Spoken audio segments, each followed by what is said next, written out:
not self-promotional. It's not to be confused with, bragging about what you're doing. It's simply representing that you have these needs and you have these views, or you have a place at the table. And it can be tough for a lot of us. It can be tough for women because there are implicit biases around how you should behave, how you should promote yourself, and how forthcoming you should be. It can be hard just because of your personality. So I'm an introvert, and sometimes, speaking up in a lot of meetings can be difficult, and asking for a, even asking a few simple questions might be really difficult for me. Or just some cultural biases where, I come from a place where culture can be very hierarchical, and asking questions or refuting a senior member can be a difficult thing to do. So to unlearn a lot of these behaviors and really practice self-advocacy was something that I had to do, and I am still doing to this day. Uh, yeah, so if there's anything that you take back at the end of the talk, I hope it is that self-advocacy is important, and that is something that you're going to apply to your career. Next slide, please. Okay. So let's talk about some concrete examples of self-advocacy and how it can play a role in your transition from academia to data science. And so this is the part where I feel that self-advocacy is really built into the system. You have very structured tools for doing that. And by structured tools, I mean you are meant to create a resume, you are supposed to create a portfolio, you're supposed to revise your LinkedIn profile. It is all part of today's job market. And it feels a little less challenging to be doing so. It feels a little less like bragging, and just it seems more formulaic, and so it's easier to follow. Of course, you can go wrong with that, but as far as if you're really serious about that transition, you could definitely use these tools to your greatest advantage. But there are a few challenges that I found in this process is, like I mentioned before, after 5 years or 4 or 6 years or X years in academia, you've kind of built your social capital. You have colleagues that believe in you, they trust in your judgment, they trust in your expertise, and you suddenly find yourself in a new place, in a new environment where people don't trust your skills as much, and you haven't been in the field for long enough. And so what do you do? For me, it was LinkedIn. LinkedIn had definitely democratized networking for me. And so I was able to kind of make connections, connect with friends of friends, or sometimes even randomly send requests to people just knowing that they were hiring on LinkedIn. And that gave me sort of a step in a place where I could create my own place for self-advocacy. I could say, hey, you are a hiring manager that connected with me. Here I am with a quantitative PhD, and I want to transition to the tech industry, which I am really enthusiastic about, and this is what I bring to the table. And some would listen to me, and many would ignore me. But the few who listened to me were really open to this idea, who were really open to having people from diverse backgrounds come and join their companies, come and join their teams. And so that really also helped me filter out a lot of companies and a lot of teams that are more open to candidates like me.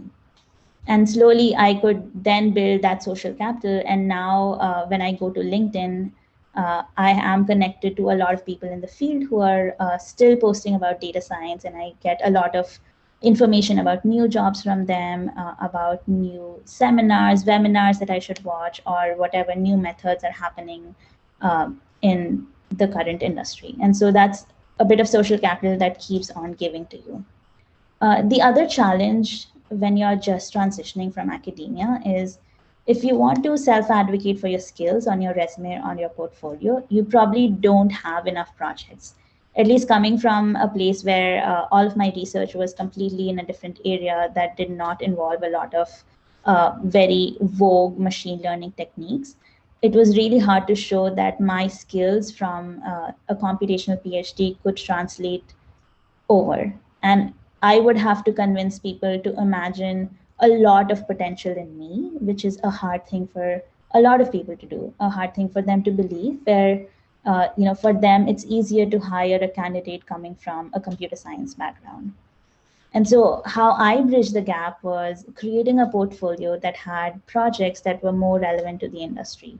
And you would probably naturally do that if you were part of a boot camp, except I wasn't. And so, for me, bridging that gap meant creating maybe a project about recommender systems. And in fact, I got really lucky with that because when I interviewed for my job at Zulili, they asked me about this project, and I had to explain the project from the beginning to the end, why I made some design choices, why I made some scientific choices in my project. And I didn't know, but they were already looking for someone who would work on recommender systems, and that played to my advantage. And so that really helped them understand that yes, Arushi can bring something here. Arushi does not have to be limited to chemical engineering or thinking about only energy related problems or you know uh, protein related problems, and she can also tackle problems like this. uh, yeah, and then of course there are all these other structured things like networking fairs and job fairs where it is created for you to advocate for yourself in front of recruiters and other hiring managers. And this is something that I wanted to mention. At the end of your job search, when you have a position, please don't forget to negotiate for the thing that you want from the job, whether it's the right salary, the right compensation, or the right kind of position. Sometimes you even have leeway to change the role that you're getting to be more suitable to something that you want to do in the company. Anyways, next slide. Okay. The next part, and this is something that I'm still learning 2 years into my job, is how do you advocate for yourself while you're on your job and you have your whole career in front of you and you need to grow it in a certain way. There are several tools, thankfully, that you can use to advocate for yourself. You can be presenting at internal seminars, you could be presenting at internal demos, meetings, or panels.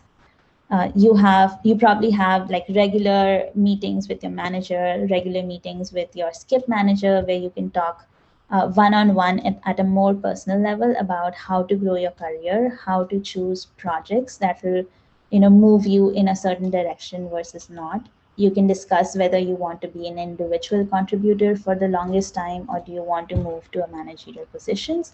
And beyond work, even at work, there will be affinity groups that you can be part of that could help support you in your career choices. And then there are external meetups like the one that we're here for now, and social media to advocate for yourself. But yeah, I think the challenges are slightly different. You probably are more confident about your career talents just because you have a job and uh, you know, you know that somebody hired you because they trusted that you can do the job. But then actually using a lot of these tools for self advocacy can be challenging because they're just unclear. You don't know what the rules are, and the rules are very different in different companies, in different teams altogether. And so you're constantly trying to find that out. And it's culturally very different from academia. In academia, you're probably used to looking up somebody's Google Scholar account to maybe use as a proxy for how much they know about the subject. Uh, or there are it can be really hierarchical where things have to go through your PhD advisor for negotiations to happen. Or in academia, I'm used to just picking up a project of my choice because I found it interesting, and it doesn't matter if there's money behind this project or not. But in a job, I need to really figure out if there is enough buy-in to create a project, if it's part of this year's roadmap or this quarter's roadmap. And I can't just pick things up on my whim. And so it's slightly different, and it takes a little time to adjust to this new way of working through your career and a new way of advocating for yourself. But the good thing is there are just a lot more people going through the same journey, and they are also there to support you. Uh, Apart from all of these, what I've also done is I found a few friends in Amazon, and we kind of catch up every week, and we support ourselves in these different challenges that we're having on a job.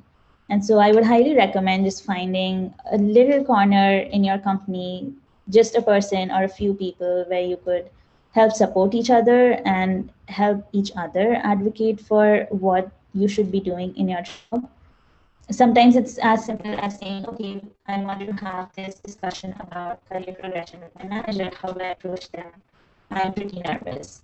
And your support system can help you sort of achieve that and work through some of these setbacks that you're having. Okay. Next slide, please.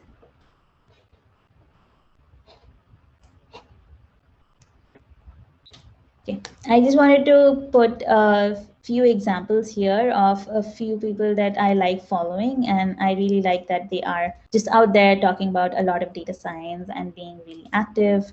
Uh, and they're talking about issues, they're talking about real science, they are supporting each other, and that's really great. And I hope that a lot of you will start being very vocal and active, start advertising your work a lot more, and start supporting other women in the community who are also doing really great work. Okay, next slide, please. And this is the final slide.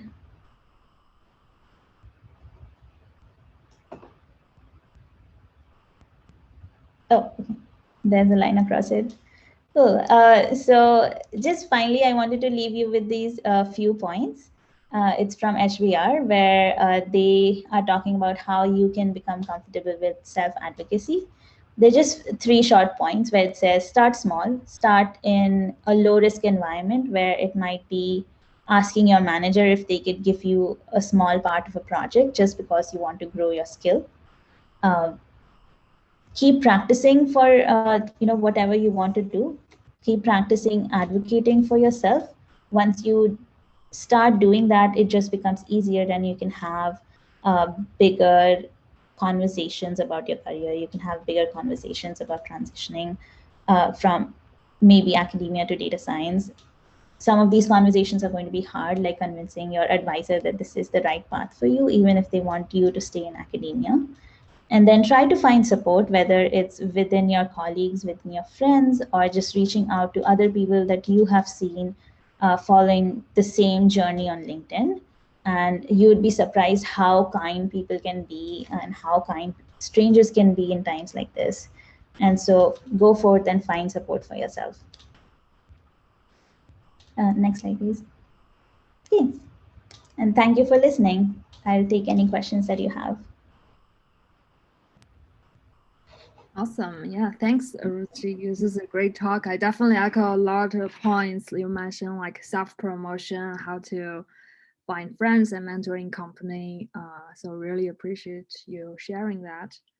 Okay, so I got off work late, so I had some trouble navigating my system. I don't know if you guys have noticed that. Okay, so let's see if we have any questions.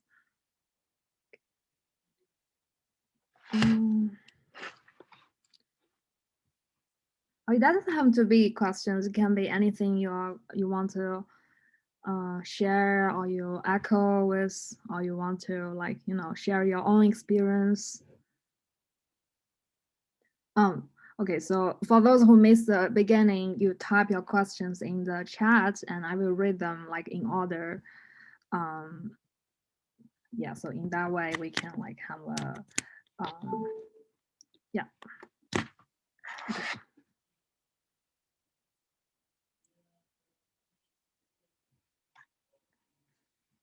Okay, so I see there's a question coming from Alicia.